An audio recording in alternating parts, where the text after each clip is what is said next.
Ready? Start.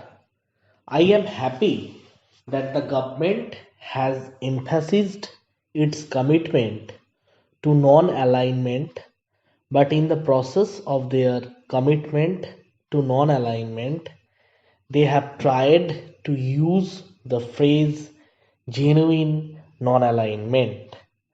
I shall not quarrel with my friend about words. But what is non-alignment? Non-alignment is not a mantra.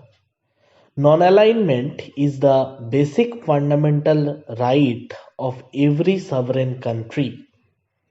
When we are not committed and there is no prior commitment to any power block, we take our decision on what our policy should be on its merits on any given issue. And if this cannot be genuine, it cannot be non-alignment. So to use the word genuine, non-alignment in a sense is a contradiction in term. In any case, I hope what he means by genuine and what we meant by genuine are the same, and there is no concrete difference in the word. Today, foreign relations do not cover only consular or diplomatic relations. They cover trade, economic development, technological cooperation, and many other things. Foreign relations also fall into different spheres and categories. Para. It is needless for me to point out the importance of our relations with the Soviet Union in many of these fields. Soviet Union has always stood by us in every hour of our crisis and in every problem that we have had to face. This can be said of few other countries, and we recognize this invaluable assistance. I shall not dilate on this. I am sure my friend understands what I am trying to convey. At the same time, I need not emphasize the necessity of our working out economic and developmental relations with the United States, Japan, West Germany, and other Western countries. They have the technology and they have the financial resources to play a leading role in giving assistance to all developing countries. But we have to recognize the complementary nature of any assistance that we can get either from the Soviet Union or from the Western countries. This complementary nature of assistance is very clear and does not require any elaboration. There is one other aspect to which I would like to draw the attention of the Honorable Minister. This is very often forgotten.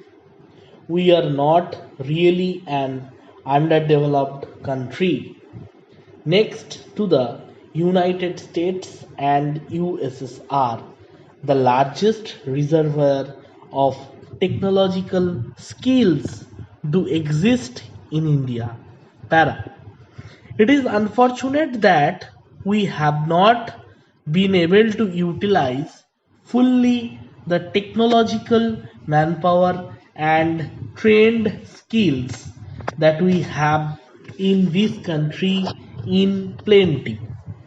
However, this very reservoir of technological skills and trained manpower can become a useful element and an asset in our foreign relations.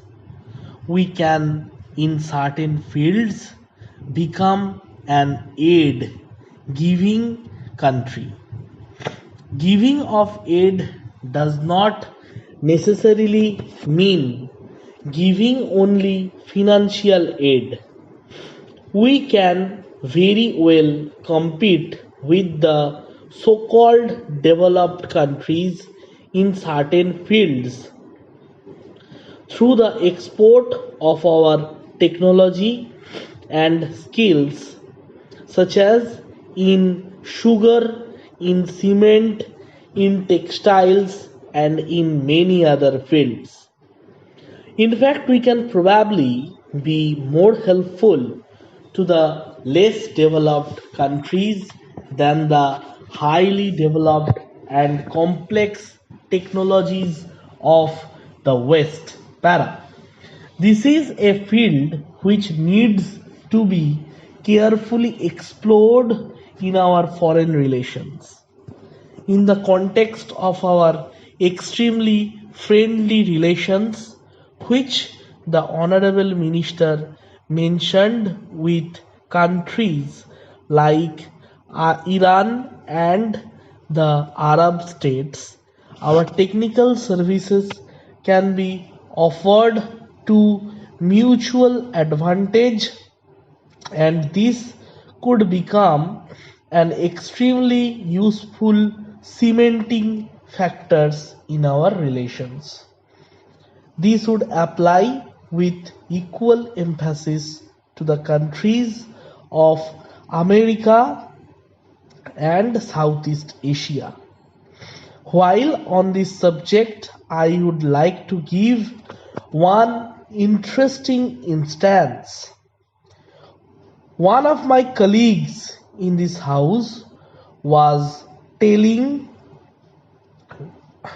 me the other day that he once suggested that we take on the technical survey free of cost of the hydroelectric potential of Indonesia, and how this could have been a contribution from us to the development process of Indonesia. This is a field where we have the manpower, the skills, and the competence. Para. I do not know what became of this suggestion. Probably this is buried in bureaucratic files neatly tied up with red tape. I am not disclosing any secret. If I were to recall one of my own experiences in this context, some years ago I made a submission to the Ministry of External Affairs that we should consider assisting Zambia on the building of the railways. We did not take sufficient interest in this project. Finally, China took the work on hand and has now completed the job. Surely, if China could have done it, we would have also done it. Sir, I can only call it our lack of interest in the railways as an example of our bureaucratic indifference and incompetence lying therein. If we had undertaken their railway, our Bhilai steel plant, locomotive works, and the coach factory would have been kept busy for at least 20 years. I presume that my friend might say that this should have been raised earlier.